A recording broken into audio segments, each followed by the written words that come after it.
خب دوستان عزیز، روز آخری هستش که در منطقه خوزستان هستیم. روز ششمه و تو 2 روز گذشته هوا خیلی مساعد نبود برای دیدن گونه‌های خزنده‌هایی که مورد هدفمون بود. الان داریم پیمایشمون رو آغاز میکنیم. اوایل صبح هست و میخوایم به داخل رمل‌ها بریم و یک پیمایش داشته باشیم تا بتونیم ببینیم یکی از گونه‌های خاص و زیبایی که میخواستیم رویت کنیم و میبینیم یا نه. افعی شاخدار عربی یکی از گونه‌های زیبای مناطق رملی و ماسه‌ای استان خوزستان هستش. افعی شاخدار عربی در 2 در با شاخ و بدون شاخ در این منطقه زیست میکنه. میخوایم یه پیمایش داشته باشیم تا ببینیم در این روز آخر آیا شانس دیدن این گونه زیبا رو داریم تا بتونیم تصاویرش رو برای شما به اشتراک بذاریم. با ما همراه باشید تا این گونه جذاب که یکی از مارهای زهراگین بسیار زیبا و خطرناک ایران و استان خوزستان هستش رو مشاهده کنیم. دوستان ما به رمل‌ها رسیدیم. همونطور که مشاهده می‌کنید زیر بوته‌ها لونه‌های موش هستش که حفره‌هایی رو حفر کردن.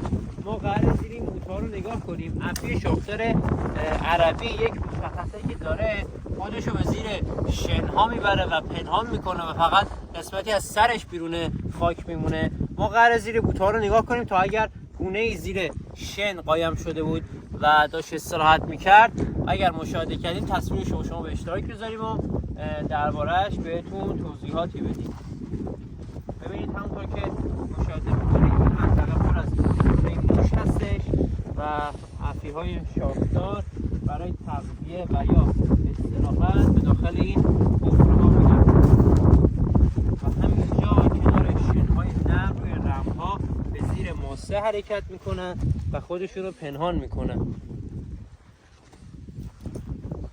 دوستان عزیز، از دور که مشاهده میکنید هیچ چیزی اینجا مشخص نیست کنار بوته، ولی نزدیک که بیاید استتار یکی از زیباترین مارهای ایران که دربارش بهتون توضیح دادیم و مشاهده میکنید. افعی شاخدار عربی با مرف شاخدارش 2 مرف دارن، یکی به شاخ یکی با شاخ. ببینید همونطور که گفتم کاملا به زیر ماسه ها میره و بدنش رو پنهان میکنه تا از شکارچی ها در امان باشه، مثل پرندگان و بزمجه هایی که در این منطقه زندگی میکنن و این گونه رو شکار میکنن. وقتی کاملا هم بهش نزدیک میشی و حتی ممکن است کنارش رد بشی، هیچ گونه تحرکی نداشته باشه و ثابت سر جای خودش بمونه تا زمانی که اذیت نشه از جاش تکون نمیخوره و به حرکتش ادامه نمیده. ببینید چقدر زیباست. مردمک‌های چشمش دقیقاً در زیر شاخاش قرار داره و یک مردمک خطی داره. این یک گونه نابالغ است و جثه کوچیکی داره، تقریبا تا گونه‌های بالغش 80 سانتی رشد میکنن و قطر بدنشون هم ضخیم هستش. ما تونستیم یک گونه کوچیک و نابالغش رو در این منطقه پیدا کنیم. افعی شاخدار عربی مثل بقیه مارها نفیر نمیکشه و فیس‌های شدید نداره. پولک‌های زبری که داره رو به همدیگه میکشه و یک صدای خشخش مانند تولید میکنه برای تهدید که مانند آب روی ریختن سطح داغ میمونه اون صدا و اون پولک‌ها رو به هم میکشه تا بتونه مهاجم رو تهدید کنه و بهش هشدار بده که فاصله‌اش رو رعایت کنه و بهش نزدیک نشه. فعلا چون آروم هستش ما تصاویر همین حالتی که استفاده کرده رو براتون میذاریم و در ادامه ویدیو نحوه راه رفتنش که اوریب هستش و روی ماسه ها راه میره رو براتون ویدیوشو میذارم و نحوه ردی که روی زمین میندازه و اوریب راه میره رو بهتون نشون میدم. یکی از زیباترین مارهایی که میشه در این منطقه یافت، جزء خاص‌ترین مارهای ایرانه. دوستان من بابت ضبط صدای ویدیو از شما عذرخواهی میکنم. به علت اینکه میکروفون ما خراب شدش نتونستیم صداها رو به خوبی ضبط کنیم و وضعش باد شدیدی که داشتیم صدای ویدیوهای ما رو مختل میکرد. تصویری که دارید مشاهده میکنید یکی از کمترین تصاویری که ضبط شده گزش مرگبار افعی شاخدار رو دارم میتونیم شدیم که به صورت میتونه مهاجم رو مورد گزش قرار بده. دوستان مشاهده کنید راه رفتن افعی شاخدار عربی رو به صورت اوریب حرکت میکنه و ردی که روی ماسه ها میذاره به صورت ناقص هستش و یه حالت تیکه تیکه از رد بدنش روی شن میمونه. ببینید به صورت اوریب حرکت میکنه، نیمه جلوی بدنش پرتاب میشه تا بتونه به بوته‌ها و سوراخ‌ها برسه و پنهان بشه.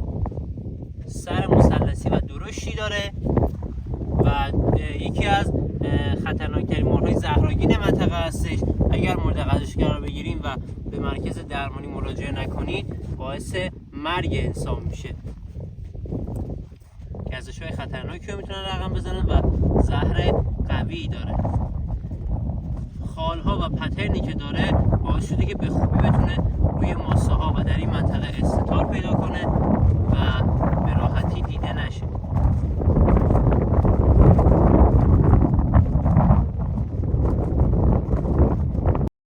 دوستان عزیز، همونطور که مشاهده میکنید افعی شاخدار عربی با منقبض کردن عضلات بدنش و تکون دادن اونها و فرو بردن به زیر شن میتونه زیر ماسه ها به خوبی پنهان بشه و خودش رو استتار کنه. هم از گزند کامل گرما در امان میمونه تا حدی، هم میتونه استتار داشته باشه تا بتونه به شکار پرندگان و جوندگان بپردازه. همینطور که میبینید من الان در تصویر کمی تحریکش میکنم تا شما مجدد نحوه انقباض و تکون دادن عضلات بدنش رو برای فرو رفتن به زیر ماسه نگاه کنید. چقدر زیباست. یکی از دلایلی که باعث شده افعی شاخدار عربی به صورت کج و اوریب حرکت کنه اینه که کف بدنش یا سطح زیر بدنش بسیار صیقلی و نرمه و چون سطح ماسابلت تابش نور خورشید بسیار داغ و سوزاننده میشه اون به صورت کج حرکت میکنه. به این علت هستش که بهش میگن مارهای سایت باندر یا کج رو، به خاطر اینکه آب بدنش رو از دست نده و اون گرمای شنها بدنش رو نسوزونه و اذیتش نکنه. به علت اینکه در استان خوزستان آب کافی وجود نداره در صحراها، افعی شاخدار عربی دلیل دیگه که کجرو هستش به خاطر اینکه رطوبت بدنش رو حفظ کنه و آب کمی از دست بده و بیشترین میزان آبی که میتونه برای بدن خودش جذب کنه از طریق شکارش هستش، چون اونجا دسترسی به آب کمی داره موجودات. دوستان همونطور که مشاهده میکنید تصاویری که برای شما ضبط شده و به اشتراک گذاشته شده یکی از کمیابترین و خاصترین تصاویری هستش که ضبط شده. کمتر کسی تونسته از این گونه ها تصاویری ضبط کنه و به این شکل برای شما به نمایش بذاره. همونطور که در تصویر مشاهده میکنید ما سعی کردیم اجزای بدن افعی شاخدار عربی رو به صورت کامل در محلی که استتار کرده بود زیر شن و زیر سایه بوته‌ها به تصویر بکشیم و برای شما به اشتراک بذاریم. شاخهایی که روی چشم و پلک این مار قرار داره، پولک‌های درشت و زبری که این مار داره و مردمایی که خطی و زیبایی که داره. همونطوری که می‌بینید با زبان دو شاخش اطراف خودشو میسنجه. دوستان عزیز، با حمایت‌های شما ما میتونیم خیلی قوی‌تر و مستمرتر فعالیت کنیم. خیلی ممنون میشم ما رو حمایت کنید. دوستانی که به حیات وحش و مارهای زهرآگین علاقه‌مند هستن، به خزندگان، ما رو لطفاً حمایت کنن، کانالمون رو سابسکرایب کنن، برای دوستانشون ویدیوامون رو بفرستن، ویدیوامون رو لایک کنن، زنگوله رو فعال کنن تا ما بتونیم با حمایت‌های شما قوی‌تر و مستمرتر فعالیت بهتر و چشمگیرتری داشته باشیم.